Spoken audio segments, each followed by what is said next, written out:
Assalamualaikum rusanak kami yang ada di Solok dan sekitarnya. Nan kaba ubi kayu. Nah, silakan datang ke Simpang Romeo, tapeknya di Jalan Berehun, Taruko Permai. Ubi baru saja dibongkar. Cara rancak tu ubek kerupuk atau membek sambal pak paja. Okey, badah.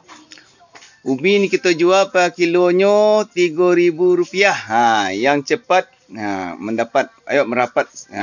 Baru saja dibongkar. Masih muda-muda. Segar-segar ubinya. Silakan yang kau babek kerupuk, kambik godok bagai, silakan datang ke Simpang Romeo. Nanti menghubungi ke Bu Elin di Usaha Ekonomi Produktif Kulit-Kulit Udang Denai di Taruko, Kelurahan Simpang Romeo, Kota Solok. Terima kasih. Masih banyak lagi, sekitar agak 300 kilo standby kini. Aku dalam keadaan kunyus ada rumah. Okey, terima kasih.